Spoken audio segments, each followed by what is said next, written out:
Welcome, welcome, welcome. Today we start with a test, but don't worry, I promise you'll pass. Here it is. How many fictional characters can you think of in the next 10 seconds? Go. Do do do do do do do do do do do do do do do do do do do. Stop. Okay, how many? Really? That's a lot. Congratulations, you passed the test, just like I told you would. Now, those characters you thought of, take a moment and really think about them.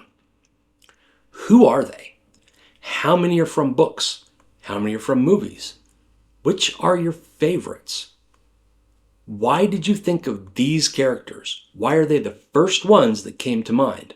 Of all the books you've read, of all the movies you've watched, all the TV shows, why did these particular characters stick with you? What is it about them that fixed them in your mind? Really think about it.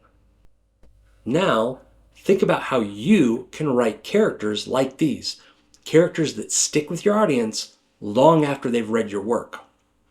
There's a lot of characteristics that can drive this, but one aspect you'll find all of them have in common are clear, interesting goals and meaningful challenges and conflicts that stand in the way of the characters achieving those goals. And that's what we're going to talk about today, finding goals and conflicts that make your characters more interesting and memorable to your readers. Welcome to The Edge. My name is Mark. Among other things, I write science fiction, fantasy, and horror. Welcome to The Edge, where I explore writing, world building, and how to use AI to enhance your creativity. If that sounds like your thing, you're in the right place. What drives your characters and what stands in their way? Their goals, the driving reasons for those goals, and the obstacles, including internal and external conflicts they face, are what truly define your characters.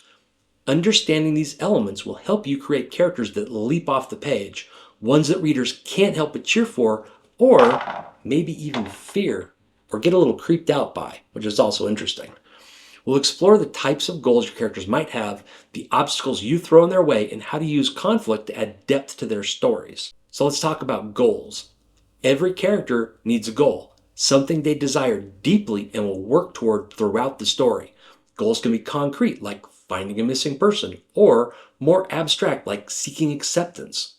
This goal is the heartbeat of the character and should be clear enough that the readers understand why they want it so badly. And goals can change as the story progresses, but each goal needs emotional weight and consequences. If they don't achieve their goal, what's going to happen to the character? How is it going to break them? How is it going to set them back? These goals are what motivate your characters to take risks and grow, and it's what makes their journey engaging to the reader. So they need to be clear, they need to be well defined, they need to be interesting.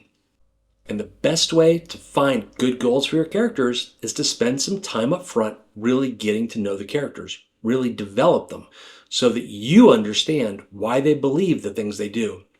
You understand what their theory of control is.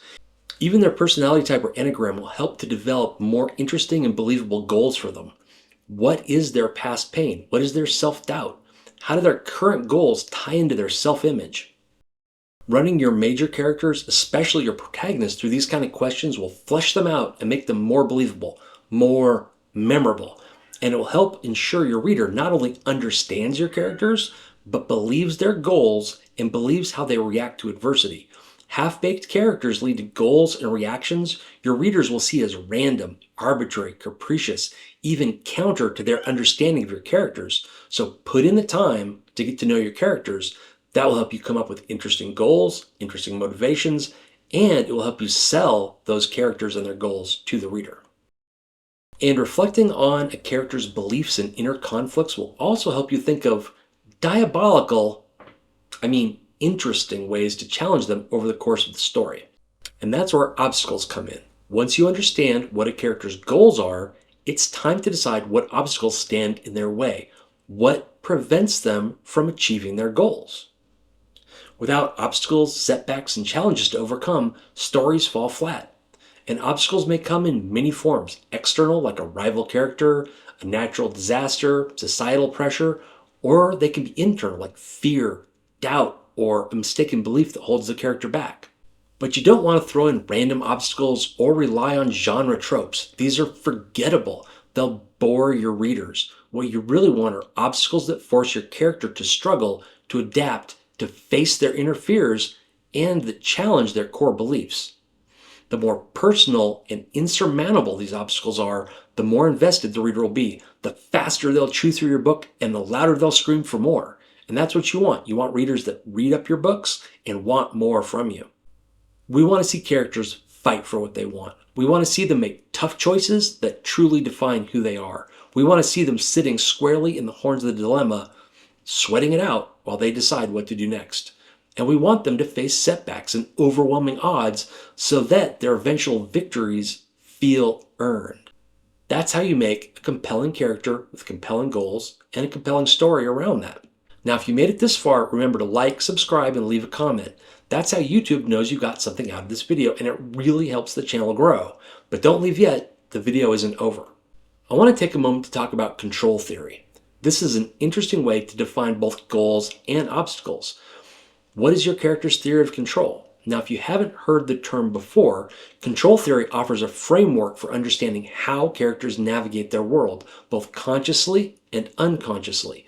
Every character has a personal system for managing the chaos around them, such as cats. I have a control theory that a cat held thusly on the lap is easier to control than one wandering around on the table. But every character has a personal system for managing the chaos around them, an internal compass they believe will help them maintain safety, meet their needs, and achieve their goals. These strategies, honed through past experiences, become their theory of control. The critical question is, what does your character need to feel secure, and how have they built their life to pursue that need? For example, a character with a strong desire for autonomy might develop a control theory based on self-sufficiency. They keep relationships at arm's length, avoiding commitments that threaten their independence. Obstacles arise when external pressures, whether from society, family, or circumstance, force them into situations where their control slips. And the tension builds as the character's theory collides with reality. A different character might rely on manipulating others, believing control comes from dominance in relationships.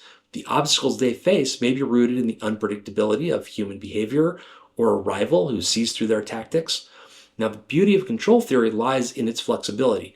It applies to characters driven by fear, ambition, love, survival. Their methods of control reveal deep truths about their desires and their vulnerabilities. And as an author, this gives you a powerful set of tools to twist and manipulate your characters, putting them in situations that challenge their theory of control, that confront their very identity. This leads to powerful moments that pull readers in and get them deeply invested in your characters. Now, knowing these things, the character's goals, the obstacles they face, and their control theory lets you push them to their breaking point. This is the moment where the obstacles seem overwhelming, where a character's internal and external conflicts collide and they have to make a choice that reveals who they really are. It's often messy, painful, and raw, but these are the moments readers remember long after they've finished the story. These are also the moments where a character can choose a different path, a path that shows growth, enlightenment, or perhaps giving in to their darker impulses and instincts. The anti-hero is still a hero. Remember that. So to set up such a moment, understand your character's most fundamental beliefs, the linchpin of their entire worldview and sense of self. Once you understand this, challenge it with an event, an antagonist, something that opposes this belief. How they face it will prove to be a pivotal moment in the story and their journey as a person. So thanks for hanging out with us today as we tackled character goals, obstacles, and control theory. Remember, a strong character isn't just about what they want. It's about what they're willing to endure to get there. Keep building on these layers, and soon enough, your characters will be unforgettable. Now get out there and torture some characters. I'm sure at least a few of them deserve it. And if you have pets, give them a little love because they deserve it too. Right? Goodbye, everybody. She's actually wanting me to let her go because she really wants to run around and explore the table. Or maybe not. Oh, there she goes. So much cat hair.